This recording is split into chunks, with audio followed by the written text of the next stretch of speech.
ఏంటి కిరణ్మయ్యి, నీ కోడల్ని కూడా అప్పుడే రంగంలోకి దించేశావా? కిరణ్ని అన్నయ్య గారిని బుట్టలో వేసుకున్నట్టు నిన్ను కూడా అప్పుడే బుట్టలో వేసేసుకుందా? స్టాప్ ఇట్ స్వర్ణ, ఇది మన ఇల్లు కాదు. నలుగురిలోకి వచ్చినప్పుడు మన ఇంటి విషయాలు మాట్లాడుకోవడం సభ్యత కాదు. ఈ కవితల పోటీలో ప్రథమ బహుమతి అందుకోబోతున్న మిస్సెస్ ఉషా కిరణ్ గారిని తన కవితని వినిపించాల్సిందిగా కోరుతున్నాను. ఇక్కడికి ఉషా నీ కోడలి స్థానంలో వచ్చిందేమో అనుకున్నాను. నెమలి కంటి ఇంటి వారి పేరు నిలబెట్టడానికి వచ్చిందేమో అనుకున్నాను. ఆఫ్టర్ ఆల్ 50,000 బహుమతిగా గెలుచుకోవడానికి వచ్చిందా? నీ కోడలు మరీ ఇంత కక్కుర్తుదనుకోలేదు. నిన్ను చూస్తుంటే జాలేస్తుంది. నీ స్టేటస్ తెలియని అమ్మాయి నీకు కోడలైంది. నెమలి కంటే ఏంటి వారి పరువు ఈ విధంగా తీసి పారేస్తుంది. మిస్సెస్ ఉషా కిరణ్ గారు, ఇక మీరు స్టార్ట్ చేయొచ్చు.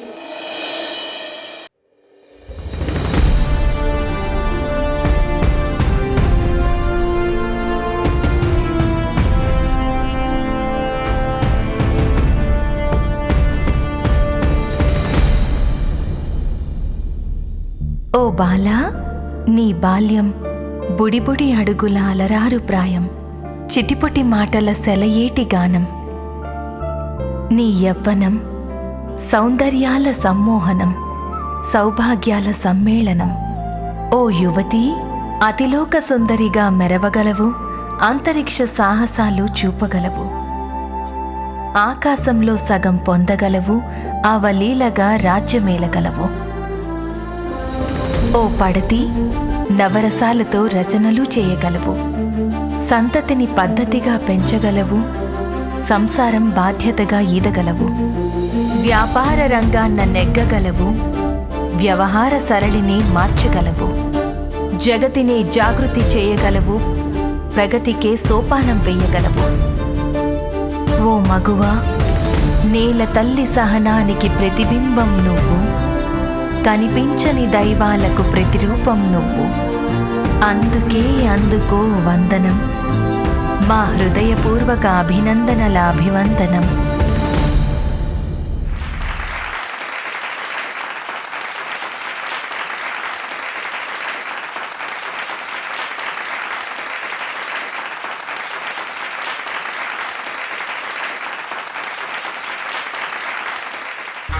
ఇల్లు కడితే మన తాహతుకు తగ్గట్టు ఉండాలి, పెళ్లి చేస్తే మన స్థాయికి తగ్గట్టు చెయ్యాలి అంటారు. నువ్వు ఇల్లైతే నీ తాహతుకు తగ్గట్టు కట్టుకున్నావు, కానీ నీ చిన్న కొడుకు పెళ్లి మాత్రం 50,000 రూపాయల కోసం తాపత్రయపడే అమ్మాయితో చేశావు. So sad Kiranmayi.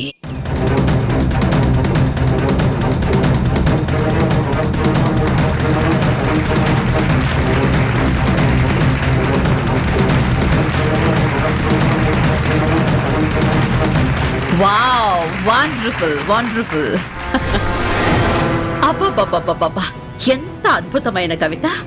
ఆణిముత్యాల్లాంటి పదాలన్నింటినీ ఒకదాని పక్కన ఒకటి ఏర్చి కూర్చి ఇంత అద్భుతమైన కవిత అందించారు మన మిస్సెస్ ఉషా కిరణ్ గారు.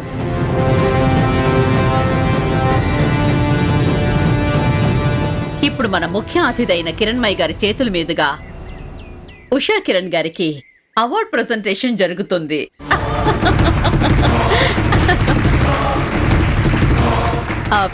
కిరణ్మయ్య గారు రండి.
అత్తయ్య, థ్యాంక్ యూ.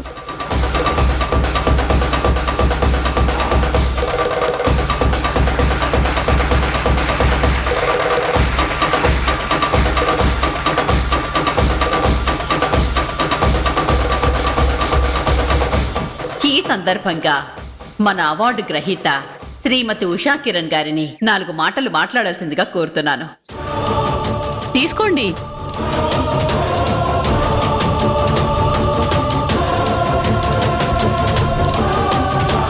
కవిత అంటే ఒక తెల్ల కాగితం మీద రాసిన 4 నల్లని అక్షరాలు కాదు. కవిత అంటే కొందరి అనుభూతులు, కొందరి ఆలోచనలు, మరికొందరి అనుభవాలు. ఆ అనుభూతులకి, ఆలోచనలకి, అనుభవాలకి అక్షర రూపం ఇస్తే అదే ఒక కవితగా మారుతుంది. అది మరొకరిని కదిలిస్తుంది. మీకొక విషయం తెలుసా? కవితకు చాలా బలం ఉంది. కవిత మనుషుల మనసులని మారుస్తుంది, మనుషుల ఆలోచనల్ని మారుస్తుంది, మనుషుల సంకల్పాన్ని మారుస్తుంది. కవితలో ఉన్న బలం అర్థం చేసుకుంటే ప్రతి మనిషి ఒక రచయిత కావచ్చు. కనీసం మరొక రచయిత రాసిన కవితలను చదివి తాను కూడా ఇన్స్పైర్ కావచ్చు. ఏదేమైనా నాలో ఉన్న ఈ కళని మీ అందరి ముందు ఉంచడానికి, నన్ను నేను ఇంకా మెరుగుపరుచుకోవడానికి ఇంత గొప్ప అవకాశం ఇచ్చిన సాహితీ శోభ అకాడమీ వాళ్ళకి నా ప్రత్యేక ధన్యవాదాలు.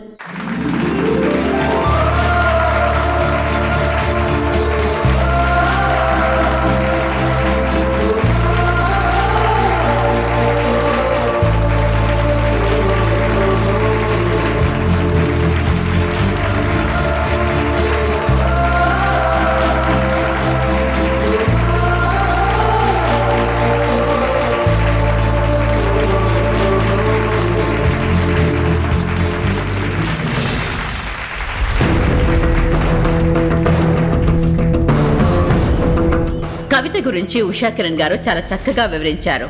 ఇప్పుడు మన ముఖ్య అతిథైన కిరణ్మయ్య గారు మాట్లాడతారు. కిరణ్, మాట్లాడండి కిరణ్మయ్య గారు.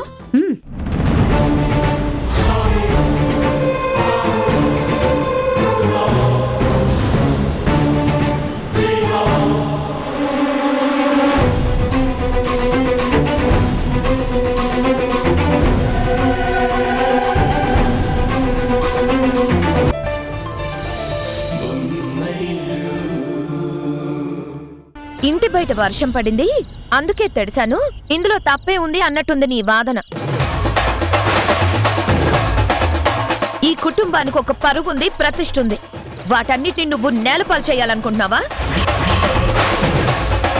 ఈ ఇంటి కోడలిగా నువ్వు స్పెషల్ గా సంపాదించాల్సిన అవసరం ఏం లేదు.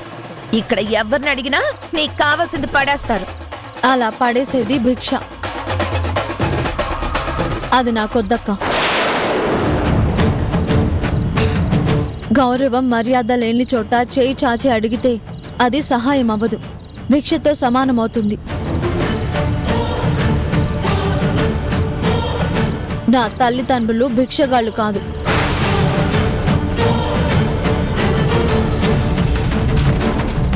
ఇక్కడ సహాయం తీసుకుని మరీ వాళ్ళకి ఇవ్వడానికి.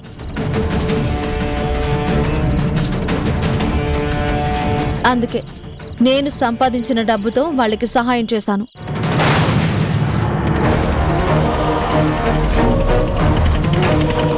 అలా అయితే నువ్వు ఈ ఇంటి కోడలివి. నువ్వేం సంపాదించినా ఈ ఇంటికే చెందాలి. మరి నీకొచ్చిన డబ్బు మీ అమ్మ వాళ్ళకి ఎలా ఇచ్చావు? నేను ఈ ఇంటి కోడల్ని కాకముందే నా తల్లిదండ్రులకి కూతుర్ని. అలాంటప్పుడు నా మీద కానీ, నేను కవితలు రాయిగా సంపాదించిన డబ్బు వల్ల కానీ నా తల్లిదండ్రులకే సర్వ హక్కులు ఉంటాయి.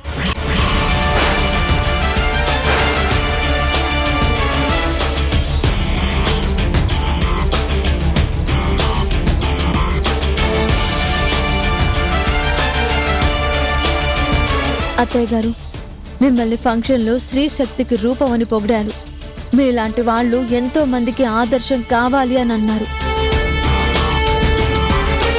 అలాంటి మీరే మీ కోడలు సాధించిన దాన్ని తప్పుపట్టడంలో అర్థం ఉందా చెప్పండి?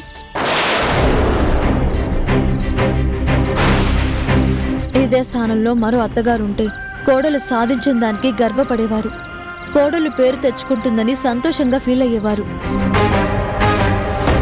మీరు కూడా ఒక కళాకారుని మనసు అర్థం చేసుకుంటారని ఆశిస్తున్నాను. తల్లిదండ్రులకు సహాయం చేయాలని అనుకున్న ఒక కూతురి బాధని తెలుసుకుంటారని అనుకుంటున్నాను. ఇంకా నేను చేసింది తప్పనిపిస్తే నన్ను క్షమించండి. కిరణ్, ఈ ఇంటి పద్ధతుల గురించి నీ భార్యకి ఇంకా పూర్తిగా తెలియలేదు. తనకు అర్థమయ్యేలా నువ్వే చెప్పాలి. మరోసారి ఇంట్లో ఇలాంటి పరిస్థితి రాకుండా చూసుకో.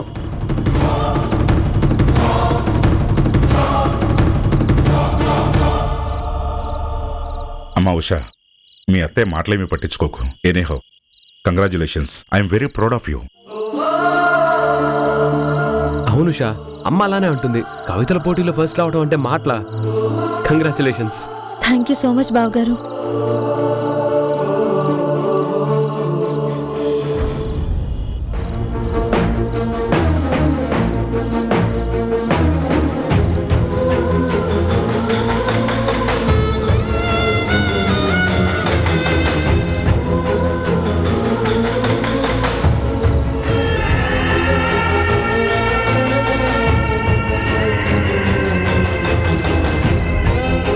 వదినా, నువ్వు సాధించిన దానికి గుర్తుగా ఒక ఫోటో ఉండాలి. అందరం కలిసి సెల్ఫీ దిగుదాం. అన్నయ్య, ఫోటో తీ. దీన్ని ఇలా పట్టుకోమ్మా. పైకి పట్టుకో.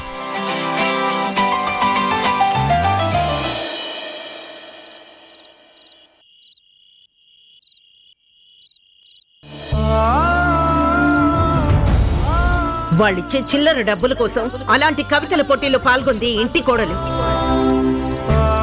నీకు డబ్బే అవసరం ఉంటే ఇచ్చే పరిస్థితిలో మేము లేవనుకుంటున్నావా? నువ్వు ఏం చేయాలన్నా, ఎక్కడికి వెళ్ళాలన్నా ఈ కుటుంబం అనుమతి కావాలి. కిరణ్, ఈ ఇంటి పద్ధతుల గురించి నీ భార్యకి ఇంకా పూర్తిగా తెలియలేదు. తనకు అర్థమయ్యేలా నువ్వే చెప్పాలి. మన పెరట్లో ఒక గులాబీ మొక్క నాటుకొని అది పెరిగి పెద్దయి ఒక పువ్వు పుయ్యగానే ఎంతో సంబరపడిపోతాం. అలాంటిది మన ఇంట్లో ఒక వ్యక్తి ఏదైనా సాధిస్తే అది చూసి ఇంట్లో ఉన్న వాళ్ళందరూ ఇంకెంత ఆనందపడిపోతారు. ఇదే అవార్డు పట్టుకుని నేను మా ఇంటికి వెళితే మా అమ్మ ఎగిరి గంతేసేది.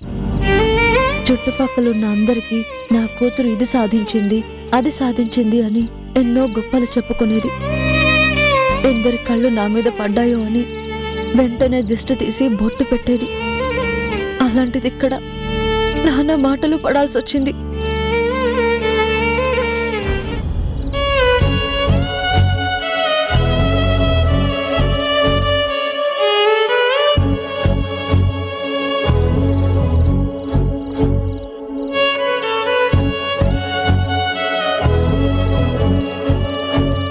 ఉషా,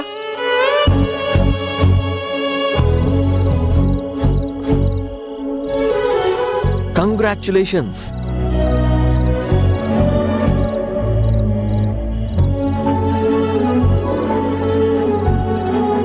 అమ్మన్న మాటలకి ఫీల్ అవుతున్నా?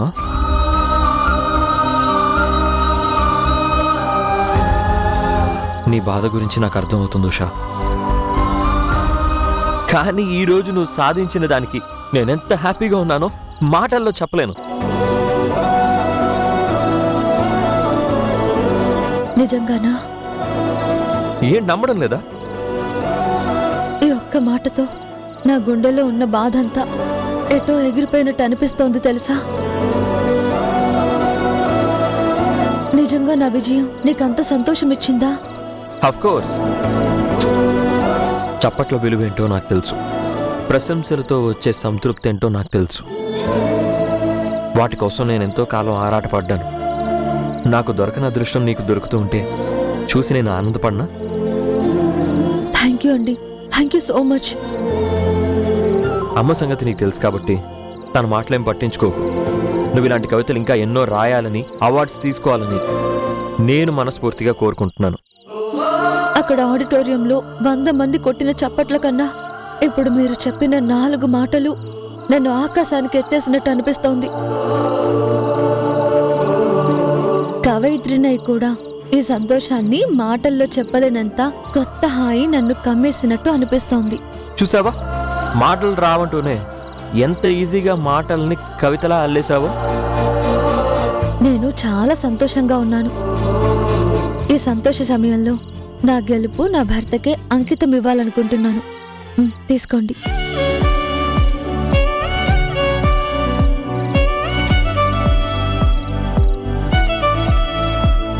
నిజంగా నీ గెలుపుని నాకు అంకితం ఇస్తున్నావా? ఏ గెలుపునే కాదు, నేను జీవితంలో చూసే ఏ గెలుపైనా సరే మీకే అంకితం. ఇంతకన్నా గొప్ప అవార్డు ఆ భగవంతుడు నాకు ఎప్పుడో ఇచ్చేశాడు. ఏంటది? నువ్వే.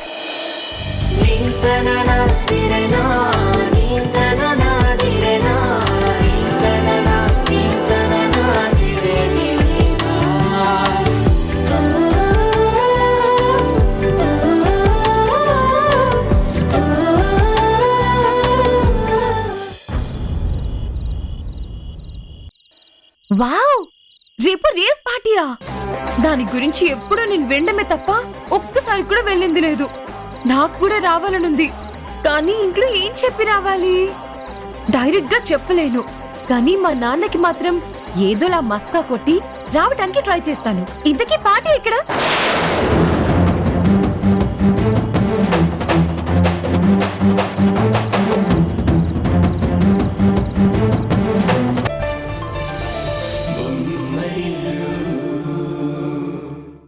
ఇప్పుడు ఎలా ఉంది? పర్లేదండి. నేను 2 నంబర్లు ఇస్తాను, నా హస్బెండ్ది, నా తోడికోడలిది. వాళ్ళకి కాల్ చేసి హాస్పిటల్కి రమ్మని చెప్తారా? సరేనండి.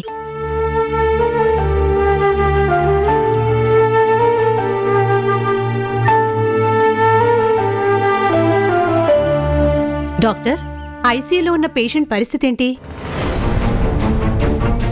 ఆ అమ్మాయికి బ్లడ్ చాలా పోయింది డాక్టర్. అర్జెంటుగా బ్లడ్ ఎక్కించాలి. మరింకా ఆలోచిస్తున్నారేంటి? వెంటనే బ్లడ్ ఎక్కించండి. పేషెంట్ది చాలా రేర్ బ్లడ్ గ్రూప్. మన బ్లడ్ బ్యాంక్లో కూడా లేదు. వేరే బ్లడ్ బ్యాంక్స్లో అడిగితే అక్కడ కూడా లేదని చెప్పారు. మేము ట్రై చేస్తున్నాం. మరిప్పుడు ఎలా డాక్టర్? ఈమె కండిషన్ చూస్తుంటే ప్రతి నిమిషానికి క్రిటికల్ గా తయారవుతుంది. ఇప్పుడు బ్లడ్ ఖచ్చితంగా ఎక్కించాలి కదా? అవును డాక్టర్, కానీ ఆ ఓ నెగిటివ్ బ్లడ్ గ్రూప్ దొరికే వరకు మనం ఏం చేయలేం. సరే, చుట్టుపక్కల అన్ని బ్లడ్ బ్యాంక్స్ కి కాల్ చేసి ఓ నెగిటివ్ బ్లడ్ ట్రై చేయండి. అలాగే డాక్టర్.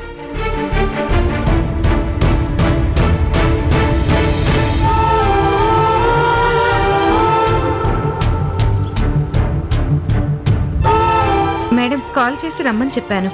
సిస్టర్, చెప్పండి మేడం. డాక్టర్స్ మాట్లాడుకుంటున్న బ్లడ్ గ్రూప్ దొరకడం చాలా కష్టం కదా సిస్టర్? అవునండి, ట్రై చేస్తున్నాం.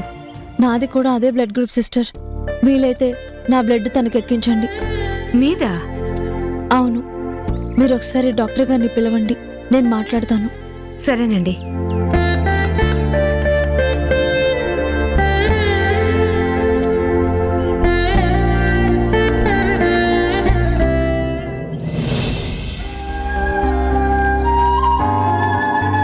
చెప్పమ్మా. మీరు మాట్లాడుకుంటుంటే విన్నాను డాక్టర్. ఆ బ్లడ్ గ్రూప్ దొరకడం కష్టం కదా, అందుకే ఆ పేషెంట్కి నా బ్లడ్ ఇస్తానంటున్నాను. చూడమ్మా, నువ్వు కూడా ఇప్పుడు పేషెంట్వే. నువ్వు బ్లడ్ డొనేట్ చేస్తానన్నా మేము ఒప్పుకోము. డాక్టర్, నాకు తగిలినవన్నీ చిన్న చిన్న దెబ్బలే అని మీరే చెప్పారు కదా. నాకు ప్రాణాపాయం అయితే లేదు కదా? అఫ్కోర్స్, కానీ డాక్టర్, ఇప్పుడు ఆ అమ్మాయి ప్రాణాలు కాపాడడం మనకు ముఖ్యం. బ్లడ్ వచ్చే వరకు మనం ఎదురు చూస్తూ ఉంటే తన ప్రాణాలకి ప్రమాదం రావచ్చు. దయచేసి నా మాట వినండి, ఇంకేం ఆలోచించకండి. నేను బ్లడ్ డొనేట్ చేస్తాను. అది సరే, కానీ ఇంతకీ ఆ అమ్మాయి మీకేమవుతారు?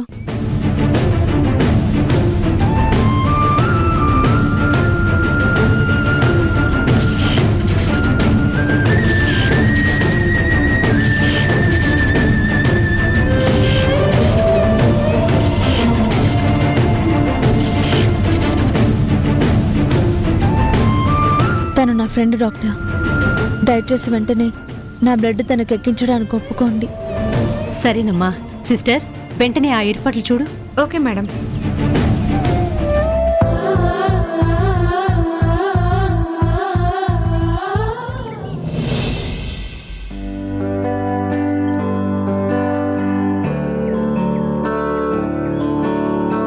ఈశ్వర పరమేశ్వర చూడరా ఎటు చూడరా, రెండు కన్నుల మనిషి బ్రతుకును గుండె కన్నుతో చూడరా, ఎదుట పడని వేదనలను నుదుటి కన్నుతో చూడరా. ఈశ్వరా పరమేశ్వర చూడరా ఇటు చూడరా.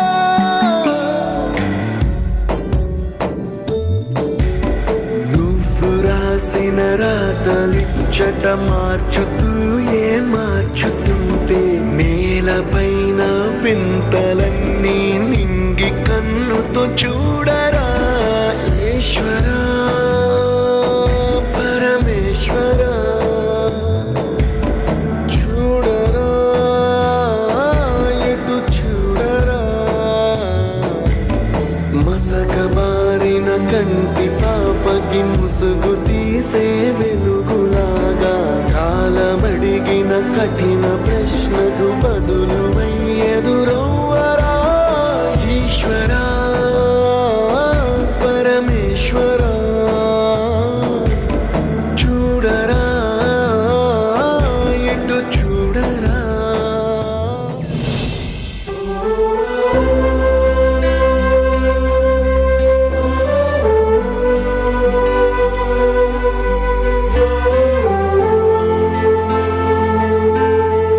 నీకు ఇప్పుడు ఎలా ఉంది? పర్లేదండి. అసలు ఈ యాక్సిడెంట్ ఎలా జరిగింది?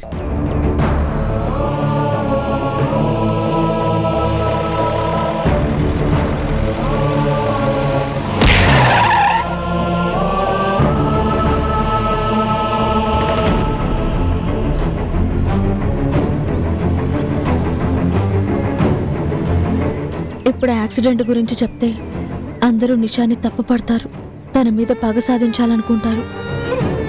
ఇప్పుడు నిషా గురించి చెప్పకుండా ఉంటేనే మంచిది.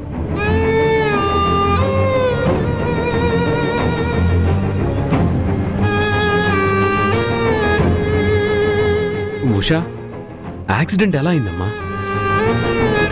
ఏమో బావగారు, నాకు సరిగ్గా గుర్తు రావడం లేదు. ఏమా ఉషా, ఓకేనా? ఇప్పుడు తనకి ఎలా ఉంది డాక్టర్? Nothing to worry. చిన్న చిన్న దెబ్బలే, త్వరగానే రికవర్ అయిపోతుంది. మీ వైఫ్ చాలా ధైర్యవంతురాలు, అంతేకాదు చాలా హ్యుమానిటీ కలిగిన అమ్మాయి కూడా. ఏం జరిగింది? ఈ అమ్మాయి పరిస్థితి ఇలా ఉండి కూడా మరొకరికి రక్తదానం చేసింది.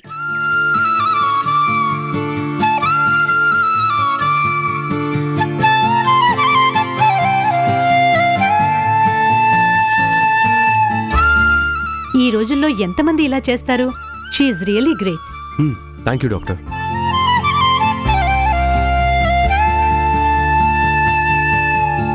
ఏంటి ఉషా ఇది? అసలు నీ పరిస్థితి బాగాలేదు. ఇలాంటి టైంలో బ్లడ్ డొనేట్ చేస్తారా? అది రేర్ బ్లడ్ గ్రూప్ అండి. నేను డొనేట్ చేయకపోతే తన ప్రాణానికే ప్రమాదం, అందుకే చేయాల్సి వచ్చింది. అసలు నువ్వు చేస్తానంటే డాక్టర్స్ ఎలా ఒప్పుకున్నారు? డాక్టర్స్ ఒప్పుకోలేదండి, నేనే డాక్టర్స్ని ఒప్పించాను. అయినా నేను ఇప్పుడు బాగానే ఉన్నాను కదా, మీరు కంగారు పడకండి.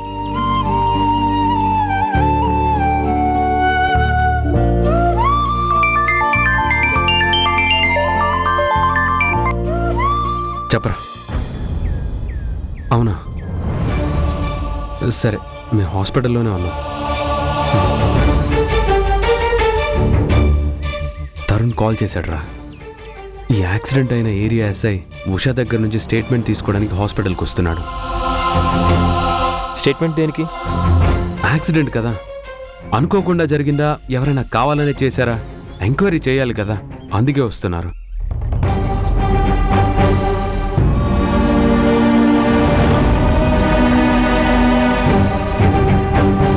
కావాలని ఎవరు చేస్తారు?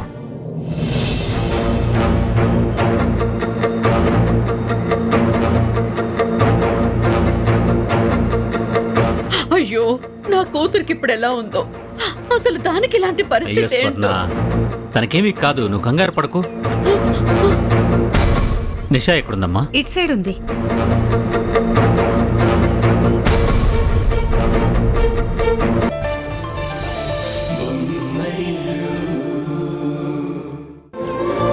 నిన్ను ఎవరికి హాని చేయమనట్లేదు, జస్ట్ నిజం చెప్పమంటున్నాను అంతే. నువ్వు చెప్పే నిజం వల్ల నిషాకి శిక్ష పడుతుంది, అంతే కదా?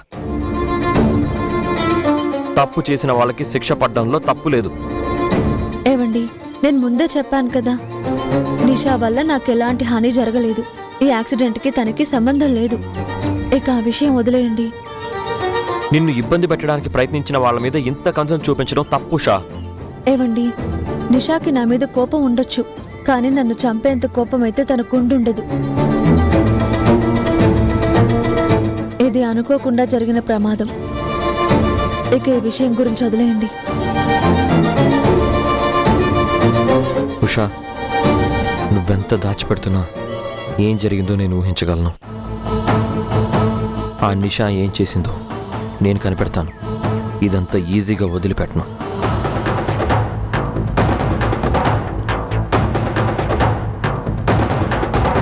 డాక్టర్ ఏమన్నారు? రేపు మార్నింగ్ డిశ్చార్జ్ చేస్తామని చెప్పారు. సరే, నువ్వు ఇంటికెళ్ళు. నేను ఉషాని తీసుకొని రేపు పొద్దునే వస్తాను. ఇంట్లో అందరికీ ఈ విషయం చెప్పి భయపెట్టుకో. సరేరా. అమ్మ ఉషా, జాగ్రత్త. అలాగే బావగారు.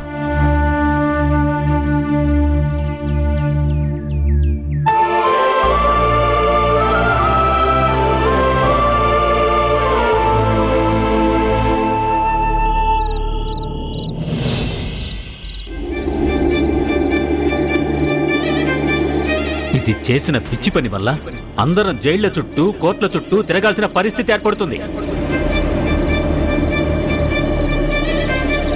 వాళ్ళ మీద పగ సాధిస్తాను అని అనవసరంగా పిచ్చి పిచ్చి పనులన్నీ చేస్తున్నాం. ఇప్పుడు పోలీసులు ఎంక్వైరీ చేయడం మొదలు పెడితే నీ జీవితమే నాశనం అయిపోతుంది. అనవసరంగా ఉషా మీద కాస్త కరుణ చూపించి కారుతో చిన్నగా డాష్ ఇచ్చాను.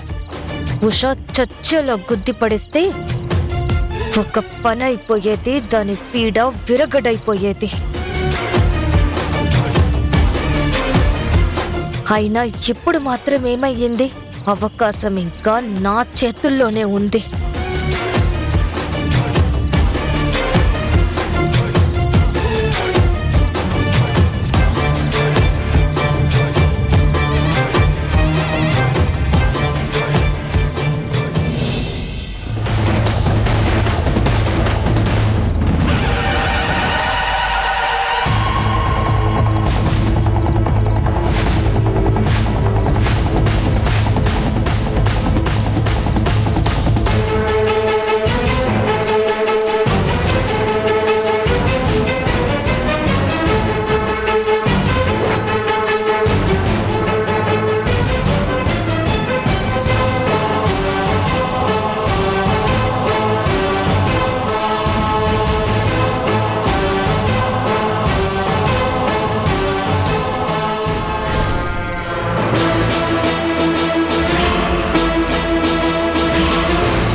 ఉషా, నిన్ను కిరణ్ని నాశనం చేయడానికి మా అమ్మ ప్లాన్స్ మా అమ్మ వేసుకుంటోంది. కానీ నా చేతులతో నేను ఏదో ఒకటి చేస్తే తప్ప నిన్ను నాశనం చేశాననే సంతోషం నాకు లభించదు. ఇదే నాకు దొరికిన మంచి అవకాశం.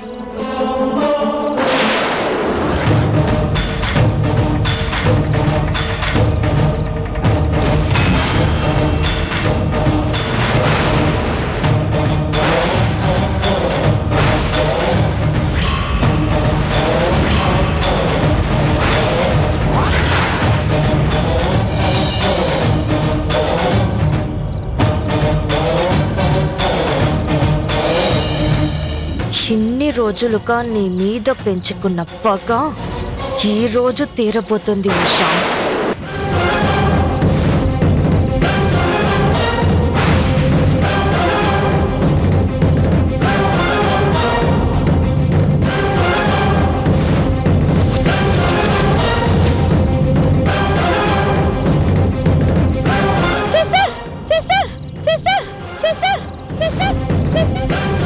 ఏమైంది మేడం? వాష్రూమ్కి వెళ్ళాలి, ఇది కొంచెం తీస్తారా? అలాగే మేడం.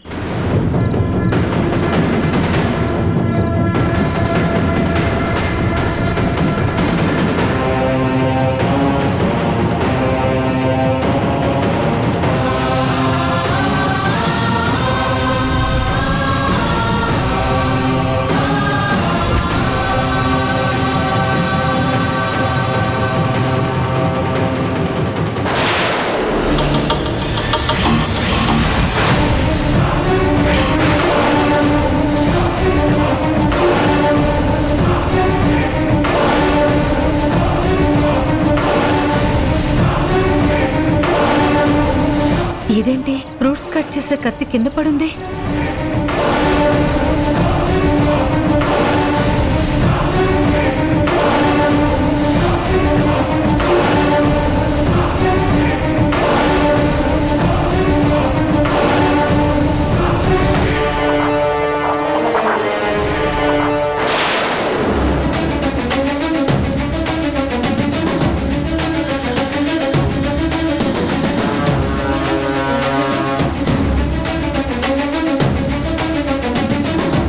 సిస్టర్, ఈ రూమ్లోకి ఇంకెవరైనా వచ్చారా?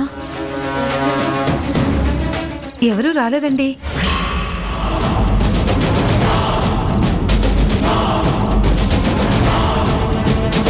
మీరు రండి.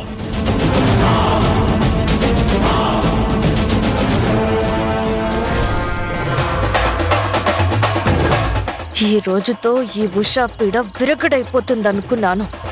దాన్ని శాశ్వతంగా పైలోకానికి పంపించేద్దాం అనుకున్నాను.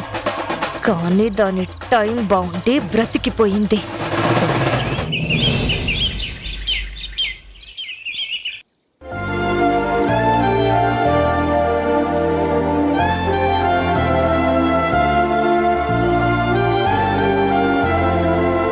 ఏవండి, ఒకసారి నిషాని కలిసొస్తాను. అవసరమా ఇప్పుడు? పాపం అండి, తను ఎలా ఉందో ఏంటో ఒకసారి కనుక్కోవాలనుంది. సరే, నేను ఈ లోపు డిశ్చార్జ్ ఫార్మాలిటీస్ చూస్తాను.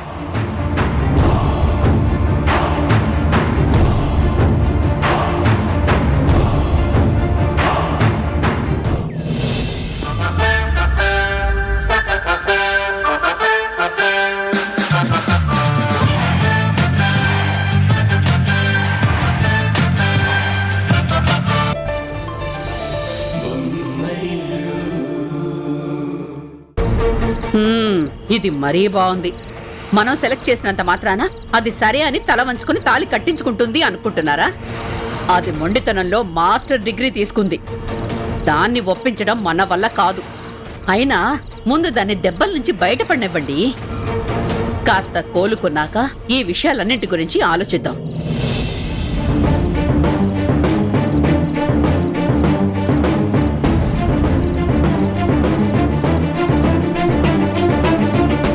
నిషా, నిషా, నిషా, జాగ్రత్తమ్మా. ఏం నిషా ఇది? ఏంటి నిషా? కూర్చో. నిన్ను డిశ్చార్జ్ చేయడానికి ఇంకా 2-3 రోజులు పడుతుందన్నారు. ఈ టైంలో నువ్వెక్కడికి కదలకూడదని మరీ మరీ చెప్పారు కదే. అమ్మా, అసలు ఆ హాస్పిటల్ వాళ్ళకి బాధ్యత లేదా అమ్మా?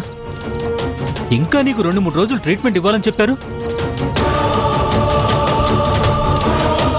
అలాంటిది ఇంత అర్ధాంతరంగా నేను ఎలా డిశ్చార్జ్ చేస్తారమ్మా? కనీసం మాకు ఇన్ఫర్మేషన్ కూడా ఇవ్వకుండా ఎలా పంపిస్తారమ్మా నిన్ను? వాళ్ళు పంపించేదేంటి, నేనే వచ్చేసాను. అయినా ఇంకా ఎన్ని రోజులు హాస్పిటల్లో ఉండాలి? ఆ హాస్పిటల్లో ఉంటే ఆ ఉషయ్య గుర్తొస్తుంది. అదన్న మాటలే గుర్తొస్తున్నాయి. అదేమందో గుర్తుందిగా, నా ప్రాణాన్నేదో నాకు ముష్టి వేసినట్టుగా మాట్లాడింది. దాని దయతోనే ఇప్పుడు నేను జైలు పాలు కాలేదన్నట్టు తలపొగురుతో మాట్లాడింది. నేను హాస్పిటల్లోనే ఉంటే దాని తలపొగరే నాకు గుర్తొస్తుంది.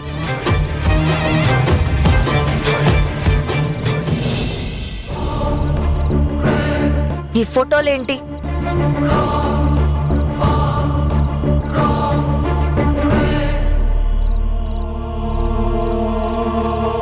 మిమ్మల్ని అడుగుతున్నాను, ఈ ఫోటోలేంటి? నీకు పెళ్లి సంబంధాలు చూస్తున్నావమ్మా. అందులో ఎవరో ఒకరిని సెలెక్ట్ చేసుకుంటే వాడితో నీకు పెళ్లి చేసి ఫారెన్ పంపించేస్తావమ్మా. ఏంటి, పెళ్లి సంబంధాలు చూస్తున్నారా? ఏ, పెళ్లి చేసుకోకుండా ఇలాగే ఉండిపోతావా? జీవితాంతం ఆ కిరణ్ గాడిని ఊహించుకుంటూ బతికేస్తావా అమ్మా? ఆ కిరణ్ గురించి ఆలోచిస్తూ ఆ ఉషా మీద కోపం పెంచుకుంటూ నువ్వు ఎప్పుడు ఏ పిచ్చి పని చేస్తావో అని భయంగా ఉందమ్మా. నువ్వు ఎప్పుడు ఏ ప్రమాదంలో పడతావని మేము ఆలోచించాల్సి వస్తుందమ్మా. చూడమ్మా, అందులో ఎవడు నచ్చాడో చెప్పు, వాడికిచ్చి నీకు పెళ్లి చేస్తాం. అమ్మా, నిషా, నిషా, నిషా, అమ్మా, అమ్మా, ఆగమ్మా, ఆగమ్మా. అంతా మీ ఇష్టమేనా? మీ ఇష్ట ప్రకారమే నేను చెయ్యాలా? కిరణ్ మనసు మార్చుకోవచ్చు, మీరు మాట మార్చుకోవచ్చు, నేను మార్చుకోను. ఈ నిషా ఏదనుకుంటే అది జరగాలి. ఏది కోరుకుంటే అదవ్వాలి. నన్ను కాదని పెళ్లి సంబంధాలు చూడొద్దని చెప్పాను, అయినా చూశారు. మళ్ళీ చెప్తున్నాను, ఇంకోసారి చూశారంటే నేను ఇంట్లో నుంచి పారిపోతాను. నిషా, మా నిషా, నిషా,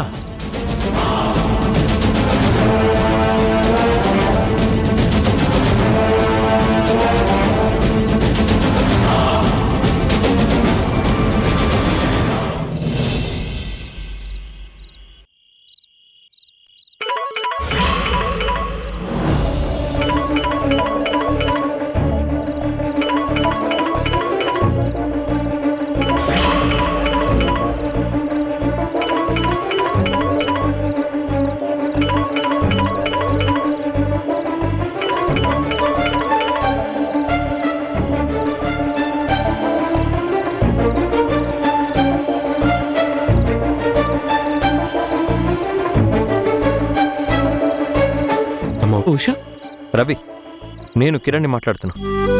ఓ బావగారు, మీరా? ఎలా ఉన్నారు? నేను బాగున్నాను. నువ్వెలా ఉన్నావు? ఇంట్లో అందరూ ఎలా ఉన్నారు? మేమంతా బాగానే ఉన్నాం. ఏంటి సంగతి ఈ టైంలో ఫోన్ చేసావు? ఏం లేదు, ఉషకి ఏదో చిన్న యాక్సిడెంట్ అయిందంట, దెబ్బలు కూడా తగిలాయంట. ఇప్పుడు ఉషకి ఎలా ఉంది? ఉషాకి ఏం కాలేదు. నువ్వేం కంగారు పడాల్సిన అవసరం లేదు. Now she's all right. కాకపోతే కొంచెం రెస్ట్ తీసుకుంటుంది, అందుకే నేను ఫోన్ లిఫ్ట్ చేశాను. బావగారు, మిమ్మల్ని ఒక మాట అడగొచ్చా? అడుగు. నేను ఒకసారి ఇంటికొచ్చి మా ఉషను చూడొచ్చా? రవి, నీ చెల్లిని చూడడానికి నా పర్మిషన్ తీసుకోవాలా? ఎప్పుడు కావాలంటే అప్పుడు రావచ్చు, ఎప్పుడు కావాలనుకున్నా వచ్చి చూడొచ్చు. ఇది మీ ఇల్లే అనుకో. రావడానికి ఏ మాత్రం మొహమాట పడొద్దు, ఎనీ టైం. సరేనా? థ్యాంక్ యూ సో మచ్ బావగారు. సరే బావగారు, ఉంటాను. Okay, good night.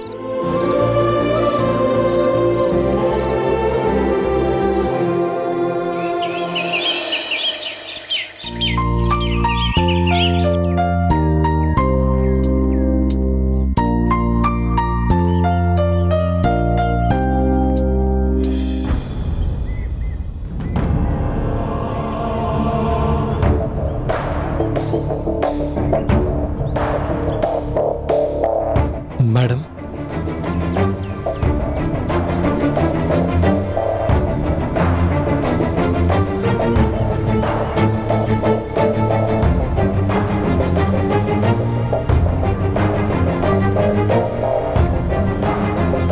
ఉషాని కలవడానికి వచ్చానండి. ఈ గుమ్మం తొక్కడానికి, ఈ ఇంట్లో అడుగు పెట్టడానికి నీకొక కారణం దొరికిందనుకుంటా కదా. మామూలుగా అయితే ఇంట్లో అడుగు పెట్టడానికి మీకు అవకాశం ఉండేది కాదు. ఈరోజు ఉషాకి ఒక చిన్న యాక్సిడెంట్ అయ్యేసరికి మీకీ ఇంట్లో అడుగు పెట్టే అవకాశం దొరికింది, అంతేగా? అది కాదు మేడం, సొంత మనిషికి ఏమన్నా అయితే పరాయి వాళ్ళలో ఉండిపోలేం కదా. కనీసం పలకరించడానికైనా వస్తాను కదా. అవునవును, ఈ పలకరింపులు అనేవి మీ మధ్య తరగతి వాళ్ళకి మంచి అవకాశాలు.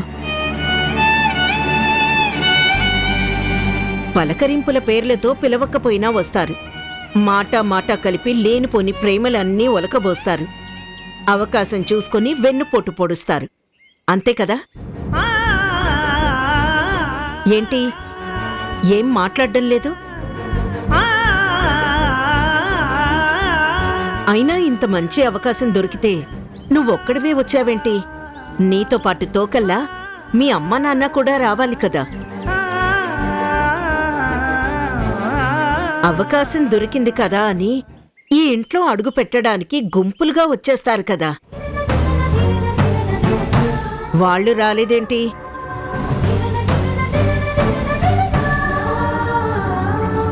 ఏంటి, ఎవరైనా నిన్ను లోపలికి ఆహ్వానిస్తారని ఎదురు చూస్తున్నావా?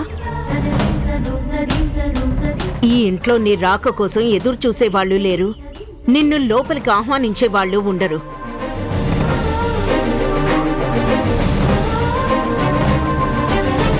హాయ్ రవి, ఎంతసేపు అయింది వచ్చి?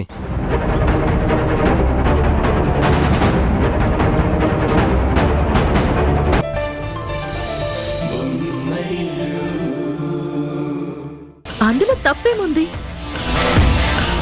నేను దాని గురించి పెద్దగా ఆలోచించలేదు. నువ్వు కూడా ఆలోచించకుండా ఉంటే బాగుంటుంది.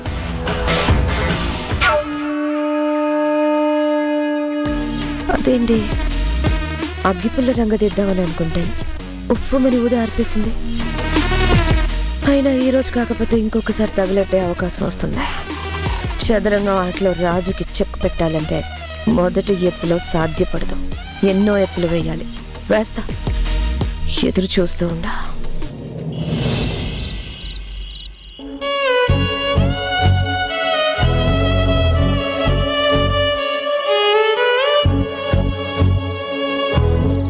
నిన్న ఒక ఇంటర్వ్యూకి వెళ్ళాను.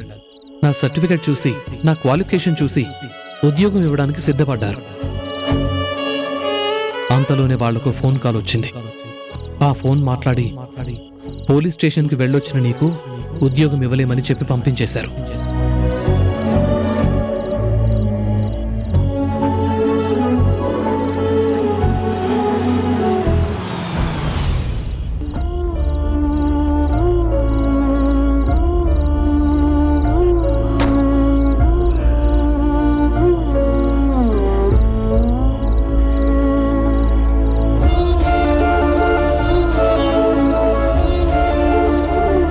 ఉషా,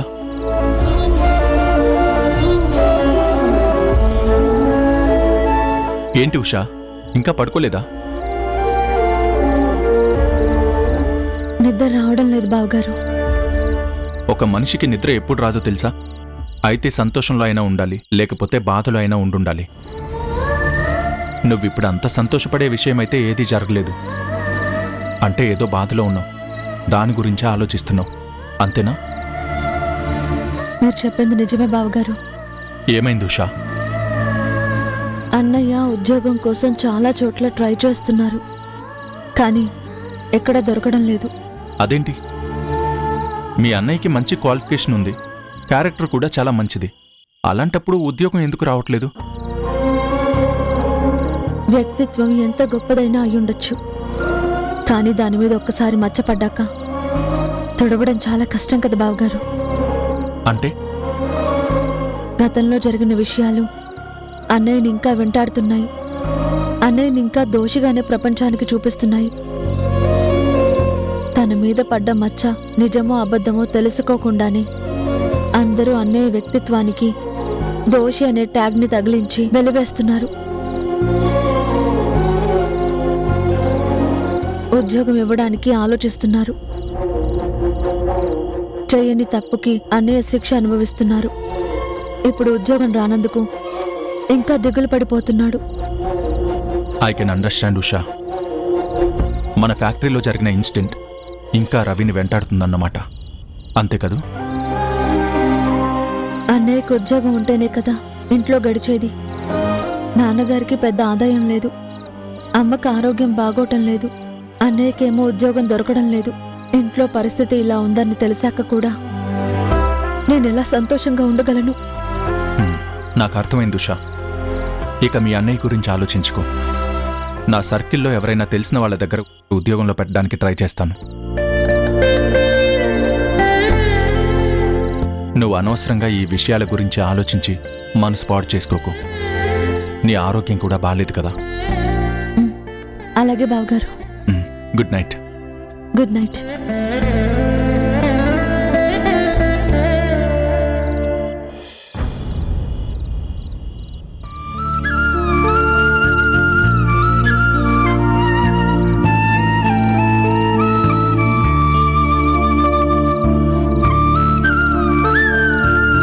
హాయ్ హారిక.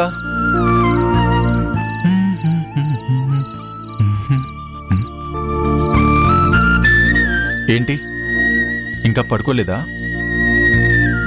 నిన్నే ఇంకా పడుకోలేదా? నాకు పడుకోవాలనిపించలేదు. ఏంటి హారిక నువ్వు?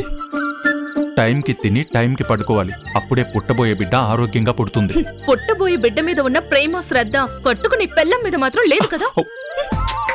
అలా అంటావేంటి హారిక? నీ మీద ప్రేమ లేకుండానే ప్రేమించి పెళ్లి చేసుకున్నానా? అవును, పెళ్లి కాకముందు ప్రేమించావు, పెళ్ళయ్యాక మాత్రం ప్రేమించడం మర్చిపోయావు. సరే, ఇప్పుడేమైందని? నేను ఇంటికి తిరిగి వచ్చిన దగ్గర నుంచి చూస్తున్నాను. ఏ రోజైనా హారిక నీకేం కావాలి, ఎక్కడికైనా వెళ్దామా, సరదాగా స్పెండ్ చేద్దామా అని అడిగావా?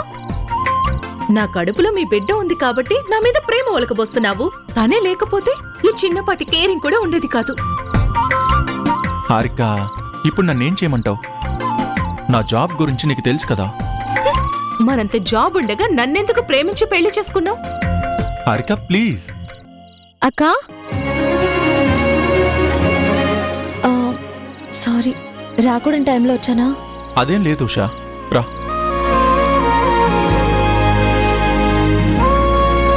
అక్కా, నీకోసం జ్యూస్ తీసుకొచ్చాను.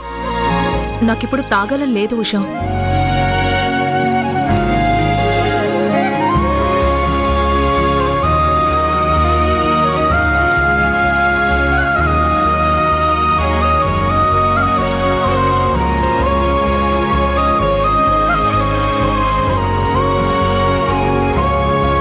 ఏంటి బావగారు, అక్క అలిగిందా? మామూలుగా కాదు, ఒక లెవెల్లో అలిగింది. ఎందుకో? టైంకి నేను ఇంటికి రావడం లేదంట, ఇంతకు ముందులా ప్రేమగా చూసుకోవడం లేదంట, తనని నేను నిర్లక్ష్యం చేస్తున్నానంట. అబ్బో, ఒకటా రెండా? చాలా కంప్లైంట్స్ ఉన్నాయిలే.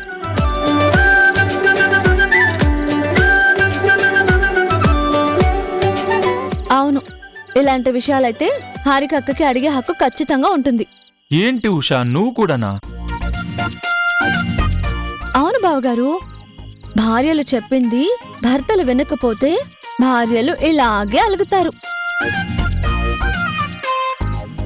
ఎన్ని రోజులు విడివిడిగా ఉన్నారు కదా, ఈ విషయం మీకు అందుకే పెద్దగా అర్థం కాలేదు.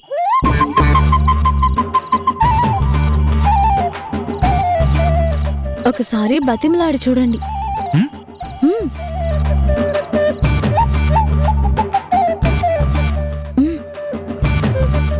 బతిమాలుకోండి. అది ఎలా?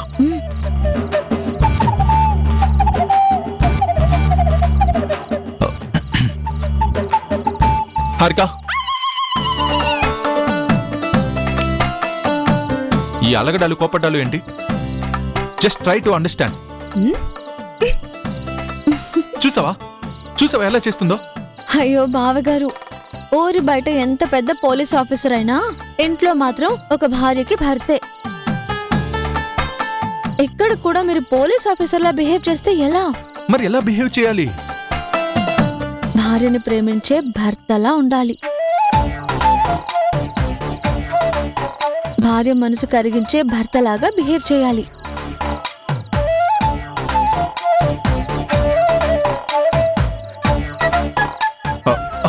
సరే, ఇప్పుడు నన్ను ఏం చేయమంటావు? ఏం చేస్తారు? అక్కని బుజ్జగించాలి. కోపం తగ్గే వరకు బతిమాలుతూనే ఉండాలి. తప్పదా? శ్రీకృష్ణుడంతటి వాడికే తప్పలేదు. సత్యభామ కాళ్ళు పట్టుకున్నాడు. మనమెంత బావగారు. లేట్ చేయకుండా సారీ చెప్పండి.